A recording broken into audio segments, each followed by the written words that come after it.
जय हिंद दोस्तों, स्वागत है आप सभी का आपके अपने परिवार हिमरक्षक के यूट्यूब चैनल पर।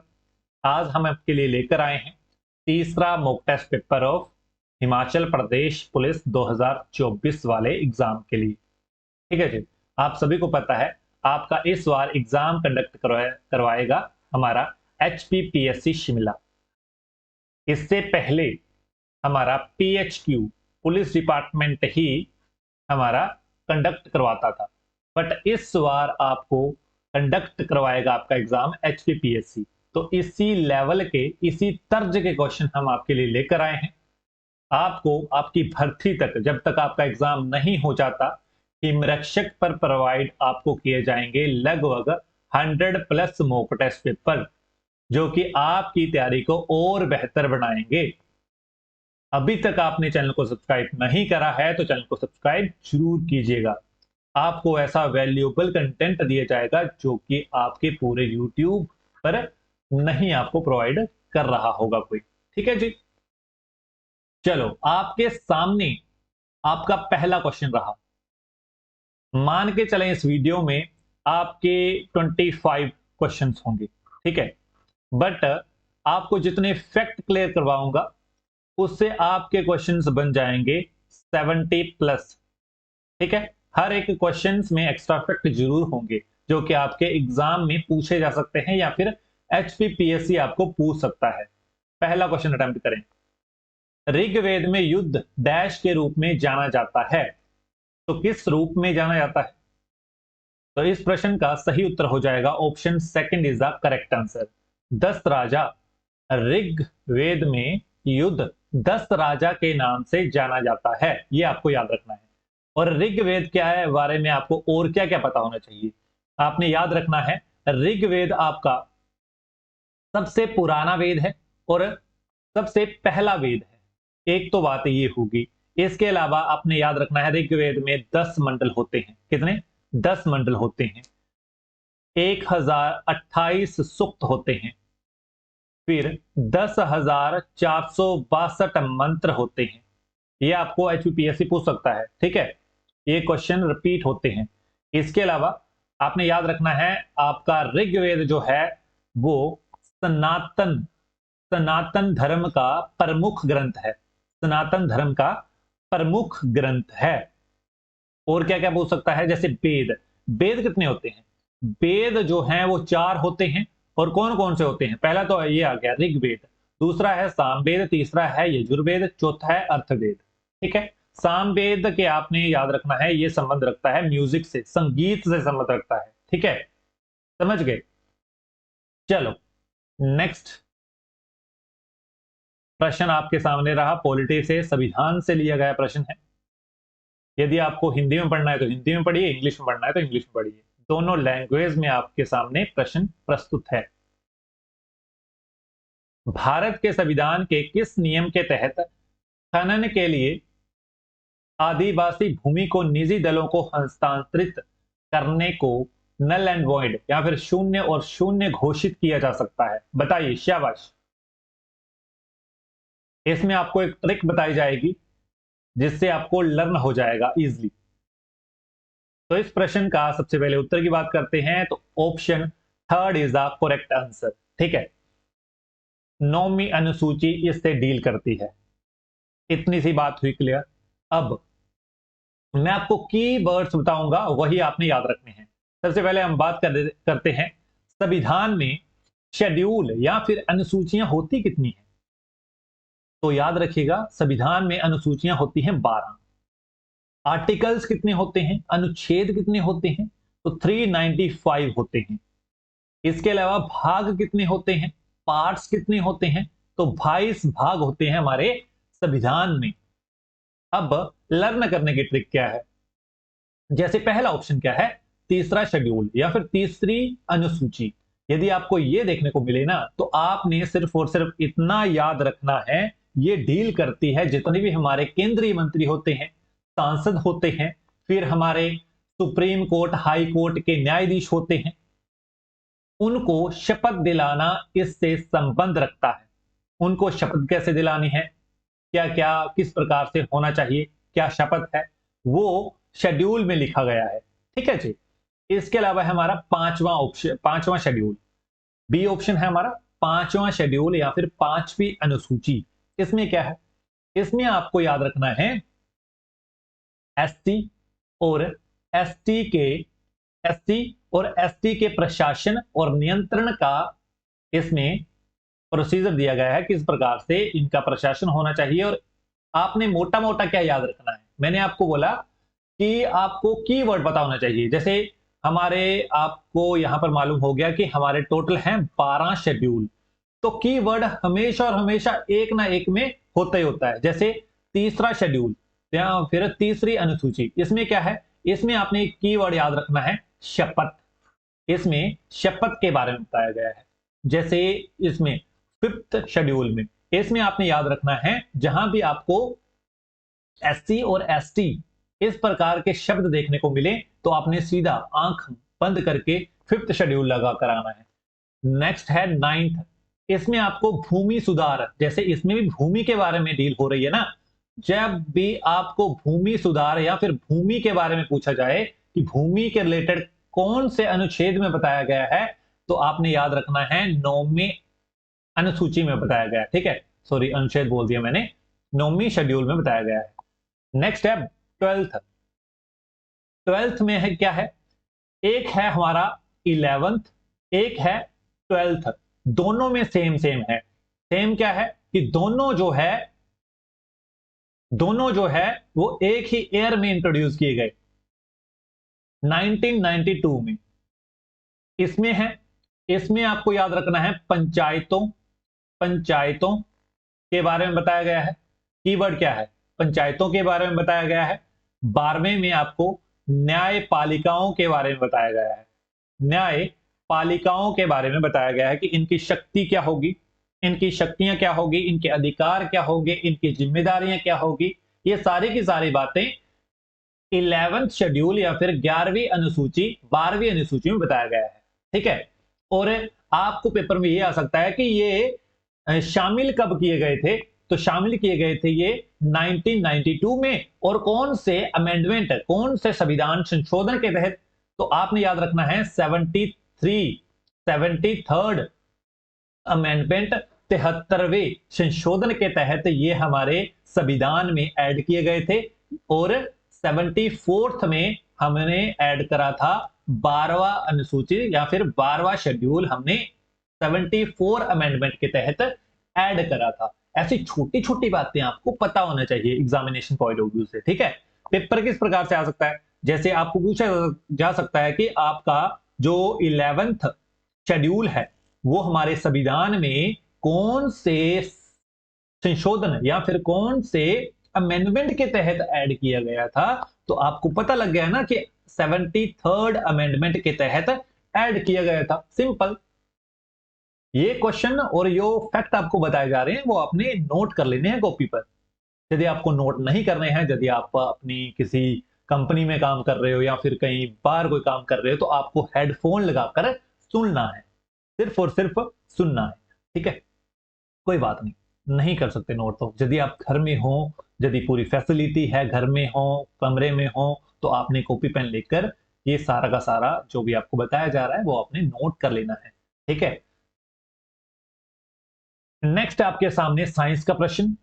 ब्रोंच is an alloy of copper and, किसका एलॉय है, ब्रोंच मिश्र धातु है, सभी को पता है, बट ब्रोंच जो है किससे मिलकर बनी होती है। याद रखिएगा, ब्रोंच जब भी बात आती है ब्रोंच की, तो ब्रोंच के संबंधित आपने याद रखना है कॉपर। कॉपर तो प्रश्न में ही था, कॉपर प्लस टिन।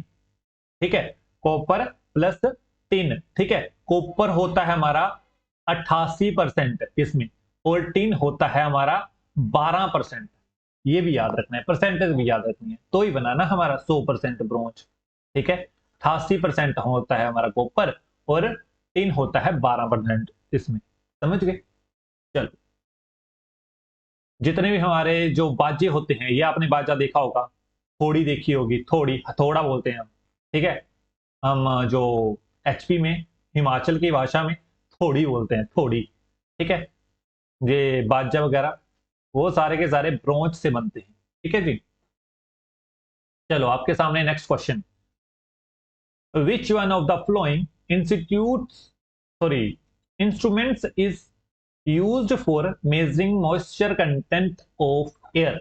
हवा की नमी को मापने के लिए निम्नलिखित में से किस उपकरण का उपयोग किया जाता है, बताइए, शाबाश। हवा की नमी को मापने के लिए निम्नलिखित में से किस उपकरण का उपयोग किया जाता है? तो इस प्रश्न का सही उत्तर है option B is the correct answer, hygrometer. ठीक है, हाइग्रोमीटर। ये कैसे हो सकता है, कैसा हो सकता है देखने में, ये देख सकते हो आप, इस प्रकार से देखने में हो सकता है। हाइग्रोमीटर, इसका काम क्या होता है, जितनी भी हमारी ह्यूमिडिटी होती है एयर में, उसको मेजर करने का इसका काम होता है। नेक्स्ट, इकोनॉमिक्स से लिया गया क्वेश्चन है, काफी फेमस क्वेश्चन है, ये बार बार आपके एग्जाम में आता है। क्या है क्वेश्चन, डिसगाइज्ड अनएम्प्लॉयमेंट मींस, प्रच्छन्न बेरोजगारी क्या होती है? आपको अब मैं गारंटी देता हूं कि आज के बाद में आपको कभी नहीं भूलेगी प्रच्छन्न बेरोजगारी क्या होती है। अब देखिए, प्रच्छन्न बेरोजगारी क्या होती है, पहले ऑप्शन चुनिए अपना अपना। ठीक है, आंसर दे लो पहले। तो option first is the correct answer, श्रम की सीमांत उत्पादकता जो है इसमें जीरो रहती है। अब इसका मतलब क्या है, इसका मतलब है कि यहां पर देखो, जैसे मान के चलो ये एक खेत है और सारे के सारे इसमें जो विमेंस हैं वो धान लगा रही हैं। ठीक है, कितनी है टोटल, एक दो तीन चार पांच छ सात आठ नौ दस, 10 है टोटल। ठीक है, जब भी ऐसा कोई कार्य हो जिसमें बंदे अधिक मात्रा में लगे हो बट उतनी जरूरत नहीं होती है, आप सभी को पता है इतना छोटा सा खेत है, यहां पर यदि ये काम ना करे, ये काम ना करे, मैंने ये काम ना करे, ये मीन्स 10 की जगह अगर 5 भी काम करें तो काम चल पड़ेगा। उत्पादकता, जो हमारी प्रोडक्टिविटी निकलेगी, मीन्स काम करने का जो भी हमारा होगा एंड ऑफ द डे, काम तो फिर भी कंप्लीट होगा। यदि 5 भी लगेंगे ना तो भी ये सारे के सारे इस खेत में धान लग जाएंगे। प्रच्छन्न बेरोजगारी ये होती है कि जब ऐसी कंडीशन आ जाती है कि इस छोटे से काम करने के लिए बेरोजगारी इतनी है कि छोटे से काम करने के लिए भी 10 बंदे लगे हैं, ये है प्रच्छन्न बेरोजगारी।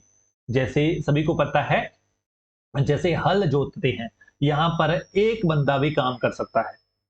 ठीक है, यहां पर एक बंदा भी काम कर सकता है बट यहां पर बंदे कितने हैं, 3 बंदे।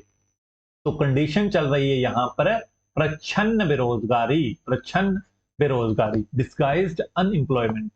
जहां पर आपने सिंपल सा याद रखना है, ऐसा काम यहां पर जरूरत से ज्यादा व्यक्ति काम कर रहे हो तो वहां पर प्रच्छन्न बेरोजगारी होगी। मीन्स जैसे ये बैल है, सभी को पता है यहां पर एक बंदा भी काम कर सकता है बट यहां पर लगे कितने हैं, 3 लगे हैं। 3 लगने पर भी यहां पर इतना ही खेत ये जोतेगा बंदे, और एक लगेगा तो भी इतना ही खेत जोतेगा। प्रोडक्टिविटी, जो एंड ऑफ द रिजल्ट निकलेगा वो सेम रहेगा, बंदे में कोई फर्क नहीं है। जैसे एक बंदा काम करेगा तो भी इतना काम करेगा, 3 करेगा तो भी इतना ही काम करेंगे। ठीक है, समझ गए, प्रच्छन्न बेरोजगारी क्या होगी, आउटपुट जीरो आएगी इसमें। ये है हमारी प्रच्छन्न बेरोजगारी, एग्जाम्पल के साथ समझे है तो उम्मीद करता हूं आपको पता होगा अब प्रच्छन्न बेरोजगारी क्या होती है।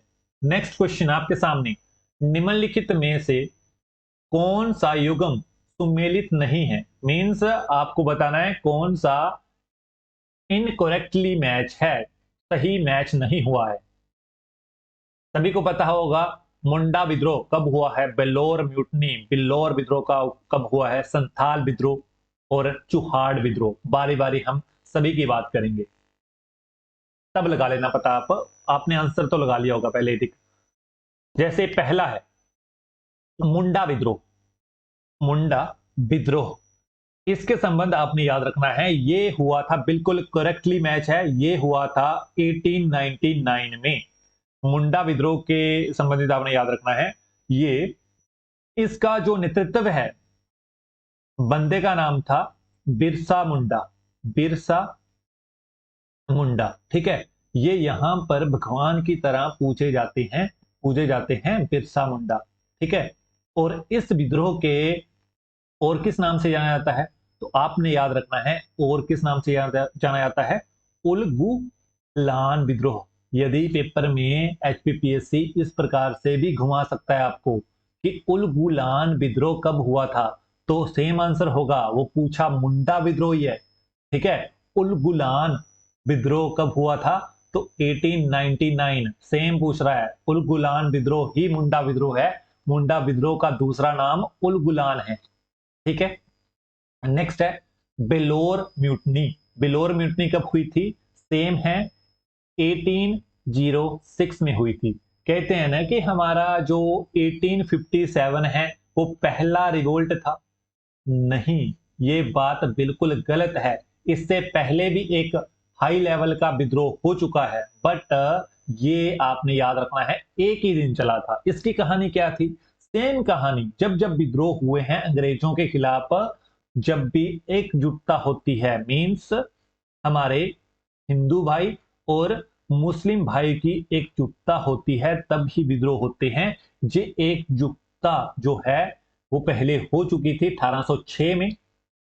इसमें क्या कारण था, इसमें कारण था जब हमारे हिंदू भाई और मुसलमान भाई जो हैं वो काम करते थे अंग्रेजी सेना में, तब ये विद्रोह हुआ था। तब क्या विद्रोह हुआ था, क्या मेन जो प्रॉब्लम आई थी, मेन प्रॉब्लम क्या थी, हिंदू लगाते थे तिलक, ठीक है।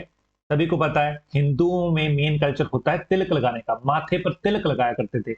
और मुसलमानों का मेन कल्चर क्या है, मुसलमानों का मेन कल्चर है कि ये दाढ़ी रखते हैं, ठीक है। दाढ़ी रखते हैं, ये दाढ़ी रखते हैं और मूछें रखते हैं, बड़ी बड़ी दाढ़ी होगी, बड़ी बड़ी मूछें होगी इनकी, ठीक है।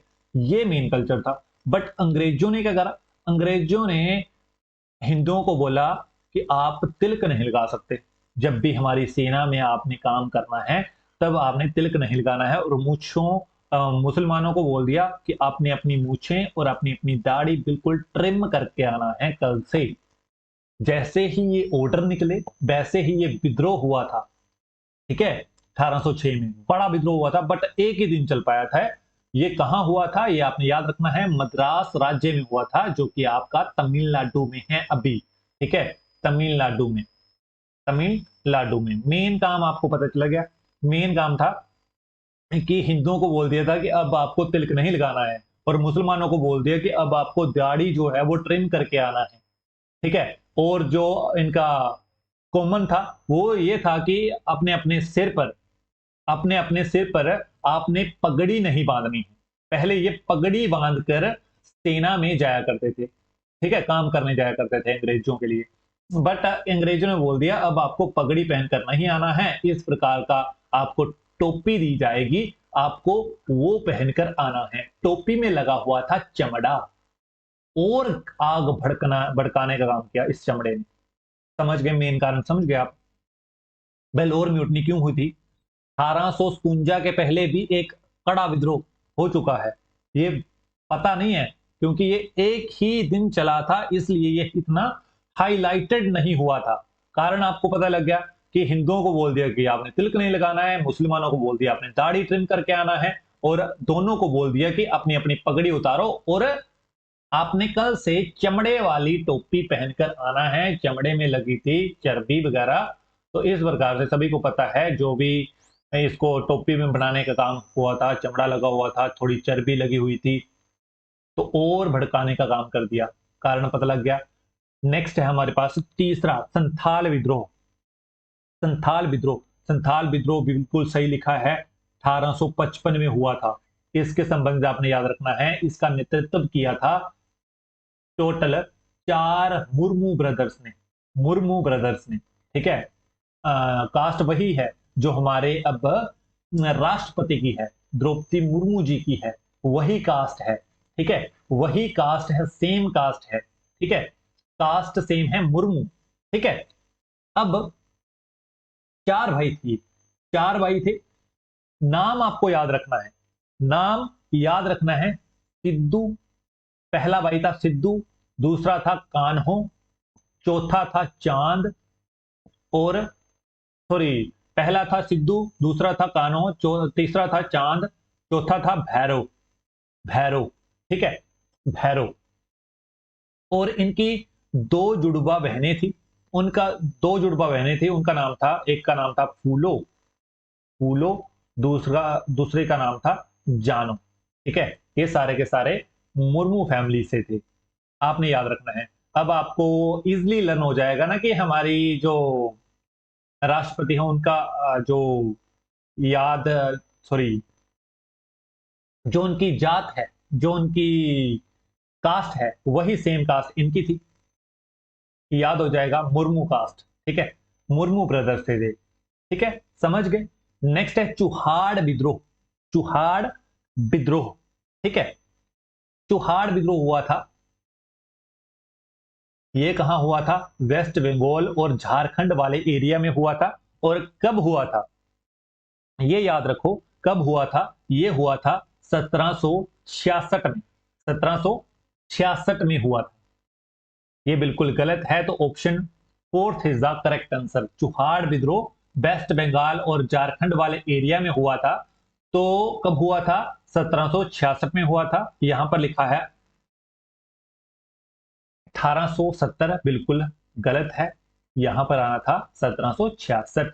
ये ट्रिक्स हैं जो भी आपको बताया गया है, बिल्कुल एजुकेशनल ट्रिक्स हैं, जो कि आपके एग्जाम पॉइंट ऑफ व्यू से इंपॉर्टेंट है और आपको पता होना चाहिए। ठीक है, चलो नेक्स्ट है, एक मस्कट है, एक शुभंकर है, भोर सिंह द बारासिंगा। ये कौन से टाइगर रिजर्व का ऑफिशियल मस्कट है? बताइए। आधिकारिक शुभंकर भोर सिंह द, यहां पर आएगा बोस नहीं आएगा, यहां पर आएगा भोर, भोर सिंह द बारा सिंह। ये किसका शुभंकर है, किस टाइगर रिजर्व का? तो option D is the correct answer, काना वन भाग अभ्यारण्य का। ठीक है, काना टाइगर रिजर्व का। मेन बात है ये कहां है, तो याद रखिएगा ये एमपी में है। ठीक है, काना टाइगर रिजर्व कहां है? एमपी में है। पन्ना कहां है? पन्ना भी एमपी में है। फिर आपका रणथंभौर कहां है? रणथंभौर आपका गुजरात में है। नामेरी कहां है? नामेरी आपका असम में है। ये भी आपको एक्स्ट्रा इंफॉर्मेशन पता होना चाहिए। समझ गए? चलो, इस प्रकार का मस्कट है इनका, ये देख सकते हो आप। कन्हा, काना टाइगर रिजर्व का है, कहां है? एमपी में है। नेक्स्ट क्वेश्चन काफी इंपॉर्टेंट है।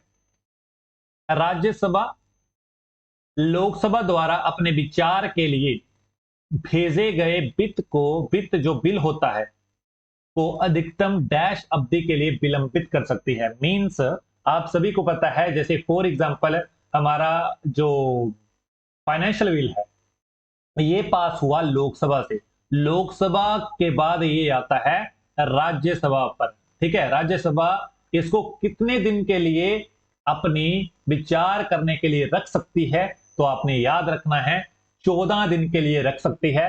यदि इसका एक भी दिन इंक्रीज हुआ, एक भी दिन बढ़ा, तो ये बिल मान्य माना जाएगा कि मंजूर हो चुका है। ठीक है, अधिकतर ये 14 दिनों के लिए लटका कर रख सकते हैं, विलंबित कर सकते हैं, ये आपने याद रखना है। ठीक है, कितने दिनों के लिए राज्यसभा लटका कर रख सकती है, कंसीडर कर सकती है? तो आपने याद रखना है 14 डेज के लिए, 14 दिन के लिए रख सकती है। जैसे ही 15वां दिन एक भी दिन एक्स्ट्रा हुआ, तो ये बिल पास माना जाएगा, ये बिल पास माना जाएगा। ठीक है, नेक्स्ट, नेक्स्ट प्रश्न है आपके सामने, इन्वायरमेंट से लिया गया प्रश्न है, इन्वायरमेंट से लिया गया प्रश्न है, ये आपको एग्जाम में आ सकता है। क्या है? विच one of the following is the poetic factor of an ecosystem? निम्नलिखित में से कौन सा एक पारिस्थितिक तंत्र का जैविक घटक बोल सकते हो या फिर कारक है? तो इस प्रश्न का सही उत्तर है option first is the correct answer, plants. Plants is the poetic factor of ecosystem. अब बात आती है एक शब्द होता है आपका बायोटिक, बायोटिक, दूसरा शब्द होता है अबायोटिक। ठीक है, आपने सिंपल सा याद रखना है, बायोटिक वाले में आते हैं लिविंग थिंग्स, जितने भी लिविंग थिंग्स सभी को पता है, जितने भी सांस ले सकते हैं, जो संजीव होते हैं। ठीक है, अबोएटिक जो निर्जीव होते हैं, जो सांस नहीं ले सकते हैं, नॉन लिविंग इस कैटेगरी में आते हैं। ठीक है, यदि हम बात करेंगे लिविंग थिंग, लिविंग थिंग हो गए प्लांट्स, एनिमल्स, ये सारे के सारे पोएटिक फैक्टर होते हैं इकोसिस्टम के। ठीक है, प्लांट्स हो गए, एनिमल्स हो गए, फिश, डक, बैक्टीरिया, ये सारे के सारे पोएटिक कंपोनेंट है। मैंने आपको बोला जो सांस नहीं ले सकते हैं, जो नॉन लिविंग है, वो हो गए अबोएटिक फैक्टर, जैसे सनलाइट, टेम्परेचर, सॉइल, वाटर। चलो जी, नेक्स्ट प्रश्न आपके सामने रहा, काफी इंपॉर्टेंट प्रश्न है, आपने मैच करना है। जैसे पहला है मैथन परियोजना, दूसरा है सल्लाल परियोजना, राणा प्रताप सागर परियोजना, टिहरी परियोजना, किस नदी पर निर्मित है ये सारी की सारी। एक ही प्रश्न में आप देख सकते हो कि कितने प्रश्न छुपे हैं। प्रश्न का नाम एक ही है, बट चार प्रश्न अलग अलग तरीके से आपको एचपीएससी पूछ सकता है। मैथन परियोजना, मैथन परियोजना है आपकी बराकर नदी पर, बराकर नदी पर मैथन परियोजना है। ठीक है, सल्लाल परियोजना कहां है? सल्लाल परियोजना आपकी चिनाब नदी पर है। ठीक है, चिनाब नदी पर है। यदि आपको ये दो आते होते तो आपका करेक्ट हो जाता option number 4 is the correct answer. ठीक है, राणा प्रताप योजना, राणा प्रताप सागर परियोजना कहां है? ये आपकी चंबल नदी पर है। टिहरी परियोजना आपकी भागीरथी नदी पर निर्मित है, बनाई गई है। ठीक है, मैथन परियोजना बरक्कर नदी पर, सलाल परियोजना चिनाब नदी पर, राणा प्रताप सागर परियोजना चंबल नदी, टिहरी परियोजना भागीरथी नदी पर निर्मित है। नेक्स्ट प्रश्न इकोनॉमिक्स से लिया गया प्रश्न है, काफी इंपोर्टेंट प्रश्न है। Golden rule of physical policy in India, Bharat में राजकोषीय नीति का स्वर्णिम नियम क्या है? तो इस प्रश्न का सही उत्तर है option second is the correct answer, केवल सार्वजनिक निवेश के लिए उधार लेना। जैसे हमारी सरकार क्या करती है, हमारी सरकार क्या करती है कि जो इसको उधार लेना है, जैसे वर्ल्ड बैंक से लेते हैं, फिर आपका एशियन डेवलपमेंट बैंक से लेते हैं, या फिर कोई अन्य फर्म से लेते हैं, तो सरकार इनसे उधार किस प्रकार से लेती है, क्यों लेती है, इनका नियम क्या है कि इनको, इनके पास उधार लेना और अच्छी जगह इन्वेस्ट कर देना, अच्छी जगह इन्वेस्ट कर देना, और इन्वेस्ट भी वहां करना कि इनको फ्यूचर में बड़े बड़े लॉन्ग टर्म बेनिफिट हो सके, ताकि इनका उधार भी चुका सकें और अपना भी फायदा कर सकें। सरकार का ये नियम होता है, गोल्डन रूल बोलते हैं इन्हें, फिजिकल पॉलिसी। ठीक है, फिजिकल पॉलिसी का गोल्डन रूल। क्या करती है सरकार? वर्ल्ड बैंक या एडीबी से लोन लेती है और इन्वेस्ट करती है। इन्वेस्ट करने के बाद वही इन्वेस्ट करेगी यहां पर, इनको फ्यूचर में, हमारी सरकार को, हमारी भारत सरकार को फ्यूचर में लॉन्ग टर्म बेनिफिट हो सके। ये होता है गोल्डन रूल। नेक्स्ट प्रश्न काफी इंपॉर्टेंट क्वेश्चन है और काफी बार बार एग्जाम में आता है। एचपीपीएससी पता नहीं कम से कम 17 और 18 एग्जाम में ये पूछ चुका है। पहले प्रश्न क्या है? Leakage of which one of the following gas had caused Bhopal gas tragedy in 1984।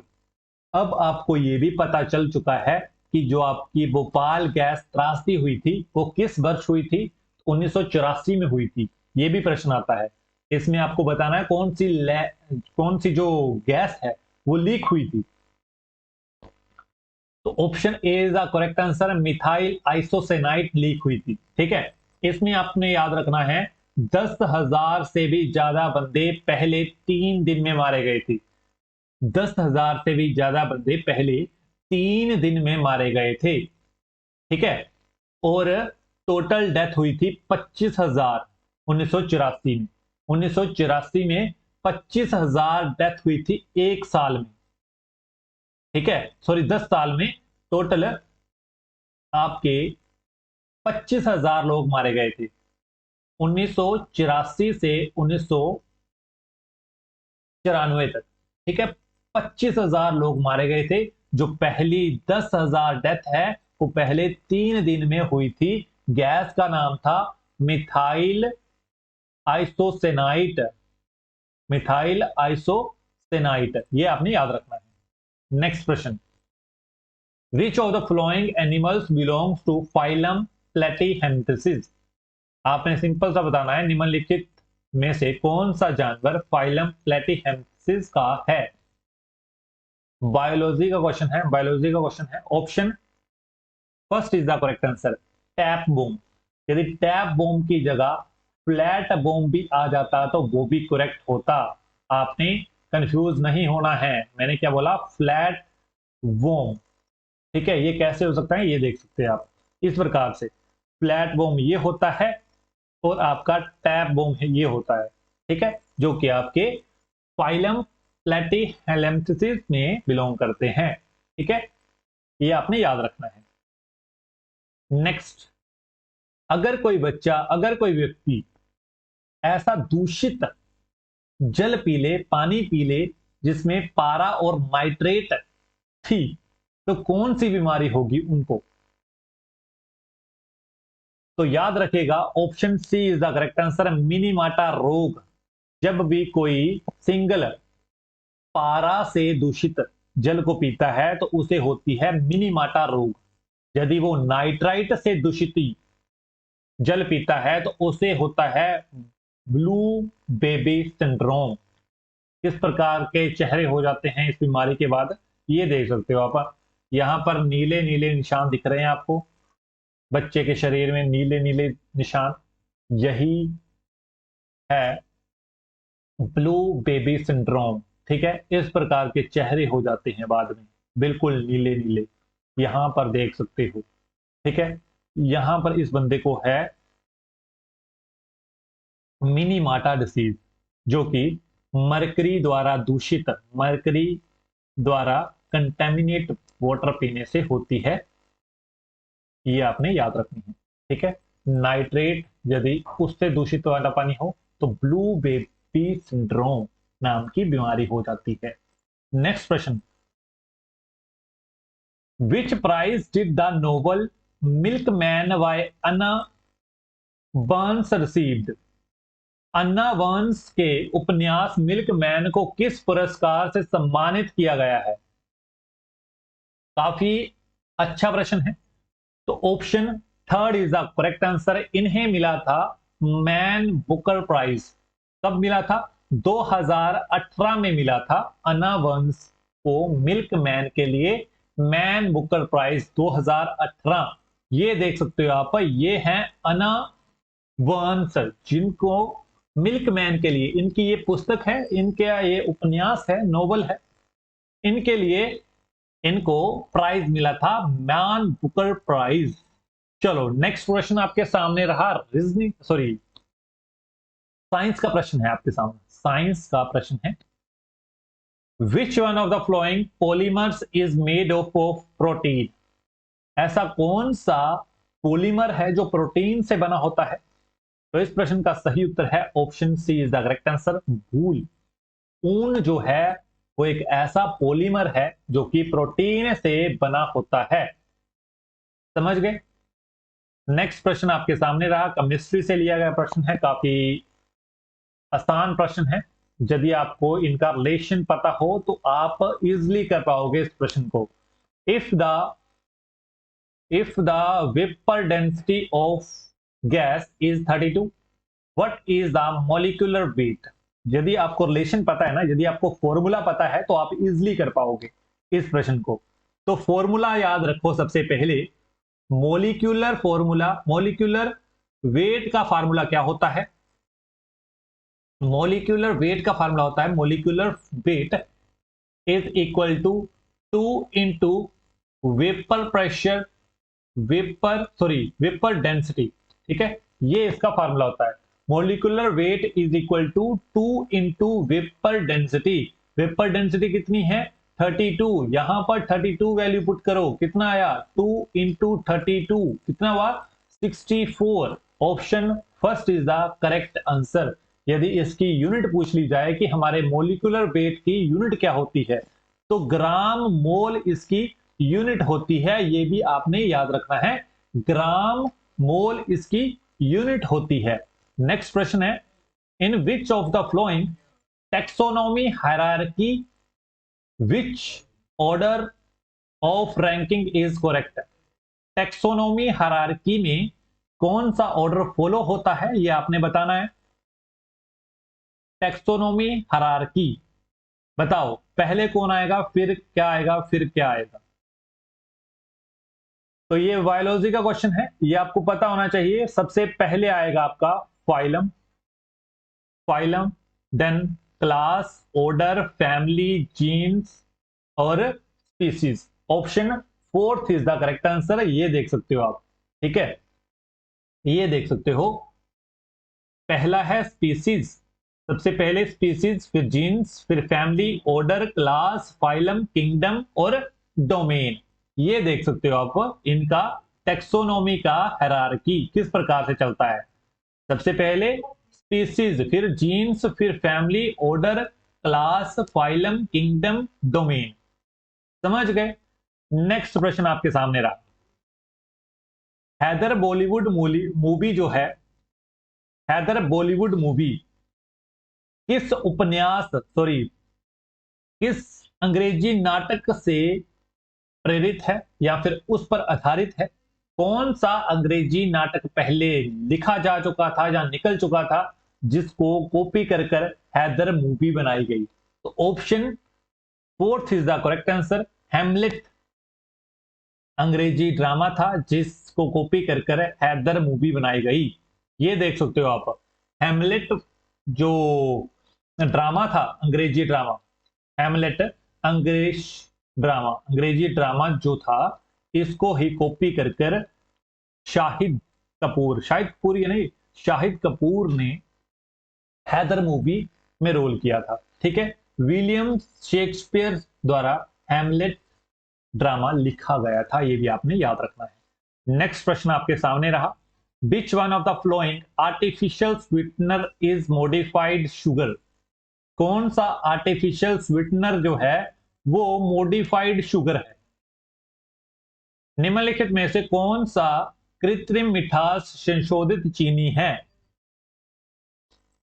तो option C is the correct answer, sucralose, sucralose, ठीक है। ये थे क्वेश्चन आपके सामने। यदि आपको कुछ भी नया सीखने को मिला है, अच्छी लगी है वीडियो, तो हिमरक्षक को अभी के अभी आपने सब्सक्राइब करना है, वीडियो को लाइक करना है और शेयर करना है, अच्छा सा कमेंट करना है, रेटिंग करनी है। मेन बात है रेटिंग, रेटिंग करनी है कि वीडियो कैसी लगी, good, very good, brilliant, excellent, जो भी आपको रेटिंग करनी है वो कमेंट बॉक्स में बताइए। और आज की वीडियो में हमने लगभग 20+ क्वेश्चंस किए गए होंगे हमारे द्वारा, और आपके द्वारा आपने बताना है कि यार 20 में से आपके मार्क्स कितने आए हैं, कैलकुलेट करके बताना है आपको। काफी मेहनत से ये कंटेंट आपके लिए रेडी किया गया है, आपकी अच्छी प्रिपरेशन के लिए। यदि आपको थ्योरी बैच चाहिए तो हमने स्टार्ट करा है आप सभी के लिए रामबाण बैच, हो चुका है ये स्टार्ट और 3 क्लासेस आ चुकी हैं। यदि अभी तक आपने इसको नहीं देखा है 3 क्लासेस को, जरूर देखेगा और रेटिंग जरूर करनी है आपको। ये क्लासेस आपकी इंपॉर्टेंट है, जो पुलिस के लिए आपका अभी जेल वार्डर का एग्जाम होने वाला है, उसके लिए, फॉरेस्ट गार्ड के लिए, पटवारी के लिए, फिर HPPSC द्वारा कोई भी एग्जाम हो उसके लिए, ठीक है। जैसे HPPSC का एक पेपर होता है पेपर 1, उसमें भी सिलेबस सेम ही है, वही सिलेबस आपको इन क्लासेस में पढ़ाया जाएगा। और ये थ्योरी क्लास है, ना कि MCQ क्लास है। इस क्लास की खास बात यह है कि आपको एक ही क्लास में 7 सब्जेक्ट पढ़ाए जाते हैं। पहले आपको पढ़ाया जाता है हिंदी, फिर इंग्लिश, फिर आपका HPGK, फिर इंडियन जीके, साइंस, मैथमेटिक्स और रीजनिंग। ये सारे के सारे 7 सब्जेक्ट आपको एक ही क्लास में 1 से 1.5 घंटे में आपको पढ़ाए जाते हैं, तो ही आपके लिए ये क्लास बेनिफिट हो सकती है। समझ गए। यदि आपको इन सब की पीडीएफ चाहिए तो आप हमारे साथ हमारे सोशल मीडिया हैंडल्स पर जुड़ सकते हैं। इन सभी का लिंक हमारे डिस्क्रिप्शन बॉक्स में है। ये थी वीडियो। उम्मीद करता हूं आपको ये वीडियो अच्छी लगी होगी। मिलते हैं नेक्स्ट वीडियो के साथ। आप खुश रहिएगा, पढ़ते रहिएगा। धन्यवाद। जय हिंद, जय हिमाचल।